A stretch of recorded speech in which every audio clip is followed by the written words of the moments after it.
Hi, my name's Phil. I'd like to talk about politics. In this video, I'd like to discuss the vote in Parliament yesterday where the government blocked an attempt to provide routine COVID testing for NHS staff. But first, if you'd like to be notified of daily news and politics, please subscribe to the channel and click the bell notification icon.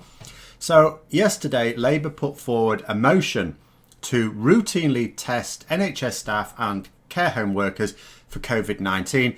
The reason is not just a welfare gesture to frontline care workers, although that would be important, but it would serve a very practical purpose. It goes without saying that hospitals and clinics will be absolute hives of COVID infection, even during the tightest part of the lockdown, if not especially. These were places where lots of people would go, and a higher proportion, of course, of vulnerable people at that. Undoubted vector for the spread of the disease. Now, care homes too, given that the government failed to follow through on its promise to protect them. Instead, they actively put infected people into care homes. I mean, that's the opposite of a protective ring. That's actually cutting the arms of the elderly and throwing them into a shark tank. And this motion should not really have been opposed by the government. Boris Johnson's government said over 2 months ago that critical key workers would be routinely tested as soon as widespread testing became available. And the government are trying to claim that widespread testing is available. They keep saying how marvellous their testing regime is. They won't publish the actual figures on it, however. They won't say how many people are being tested on a daily basis, but apparently they're carrying out absolutely buckets of tests every single day. And what the government promised on the 4th of April was not just routine testing of frontline care workers, which is what the Labour motion yesterday was about, but all critical key workers.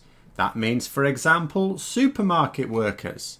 In fact, there's a whole range of worker that was supposed to be covered by this. And here we are, about 80 days later, a little over, and the government can't even roll out routine tests for those where it would do the most good, let alone follow up on their full promise. Now, what does that tell you about how well they're actually carrying out testing? Needless to say, I checked how my MP voted. They voted in favour of the government blocking amendment and specifically against the Labour motion. And then what I did is I wrote to her to ask why. I would like to know the reason for this.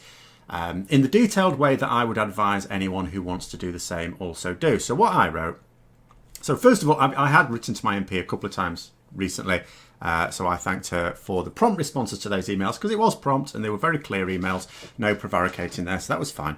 So then I said, I have to say, however, that I was disappointed that you failed to support a government promise from April the 4th, 2020 to routinely test all critical key workers as soon as widespread testing became available.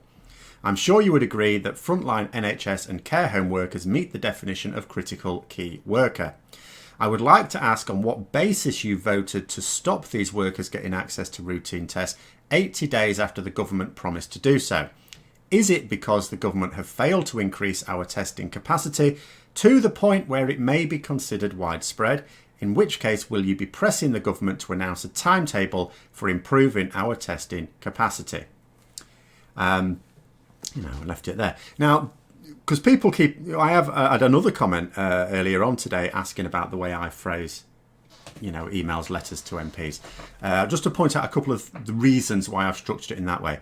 So I didn't, of course, say, why did you vote against the Labour motion? Because that would be a ridiculous thing to say. Oh, why did you, a Conservative MP, oppose a Labour motion? Do you think it's because they're the opposite party?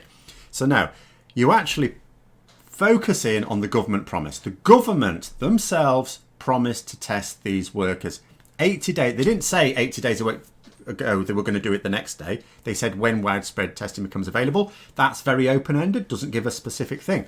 But you have to focus on that bit. So you said as soon as widespread testing becomes available, then you're going to test these workers. You're not testing these workers, so the only logical inference is that widespread testing isn't available, in which case you move to, why isn't it available? Are you going to be pushing the government to give a commitment on when it is going to be available, or at least, as I've asked, the timetable for it? So that's the way I've structured it. I would always advise whenever there's any issue. It doesn't have to be an issue that I feel strongly about or an issue that you feel strongly about. Just let your MP know. Sometimes you're not even asking your MP to say anything or do anything because they may be in agreement. You're just giving them the ammunition to know what one of their constituents thinks of the issue. And that, but this is the sort of question that journalists, of course, should be asking. The reason why I've been, moved to write this letter and ask my MP what is the basis for this vote, the way you voted there, was only because, I could have just registered my disappointments and left it at that. It's only because I know that no journalist that the government will deign to talk to will ask that question, or I've got no confidence that they will. But it is the sort of question that journalists should absolutely be asking of government ministers. They've blocked attempts to routinely test. Is it because they failed to ramp up testing capacity, I would ask? They can't answer no to that. The government keep trying to say how marvellous their testing regime is. They cannot, and the way they've stopped criticism of it is just by not publishing the details. But they can't come round and just say, yeah, because our testing is not good enough, because that ruins the narrative. So they'll say, no, it's not because of that. So then you say, well, hang on a minute. Why are you breaking your promise from April the 4th then? But nobody will. No, none of the journalists that actually get to ask them will ask that. That's why they're the journalists that get to ask the questions. But it is even worse than that for me. That was disappointing, but not unexpected, their behaviour. But not only did the government block the Labour motion, voting against it, but they put forward an amendment themselves that suggested that Parliament insert the following statement into the record. Recognises the unprecedented action the government has taken in its tireless efforts against coronavirus to protect the NHS and save lives. This is proper Trumpian level of not even sycophancy, because, sycophancy can still be true. Sycophancy is when you are gushing in your praise of someone or something. What you're praising them may well be valid. You're just going a bit overboard, really. But this is the most egregious of lies. The only effort the government have exerted in this whole sorry affair is in saving Dominic Cummings' job.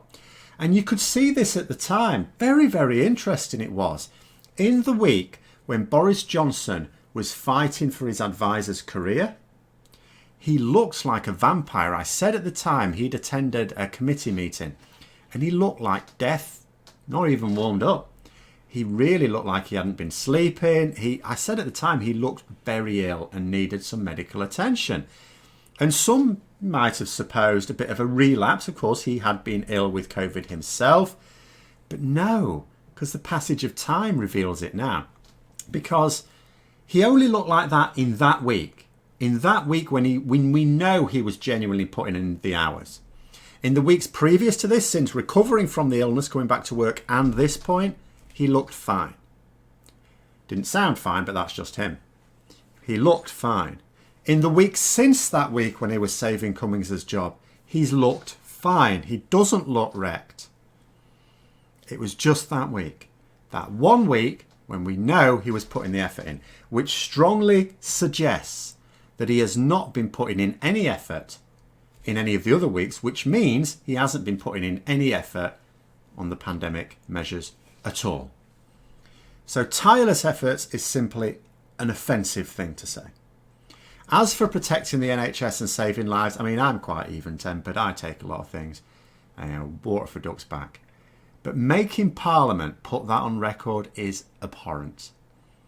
And yes, those MPs had a choice. I understand the party covenant, and this isn't the sort of thing that if you were a Conservative Party MP is really worth, because sometimes you get away with voting against the government on a real issue of principle. I wouldn't expect a Tory MP to vote against this, so I blame the government largely rather than those MPs. Yeah, they had a choice. But those MPs have chosen to support that statement despite the clearly unacceptable death toll. And I would urge anyone whose MP voted for this, in other words, if they're a Conservative MP, to make a note and to bring it up for the next election. A time when, several years hence, we will absolutely have had time for a fuller evaluation of Boris the Butcher's handiwork, because even if he is no longer their leader, and he is not going to be their leader at this point, that MP will still have supported this text. To say nothing of other measures as well. So there it is. Those are my thoughts. Let me know yours in the comments below. I hope you found the video interesting. If you did, don't forget to click the like button. And if you'd like to support the channel further, please also click the Patreon link for details. And until next time, I'll see you later.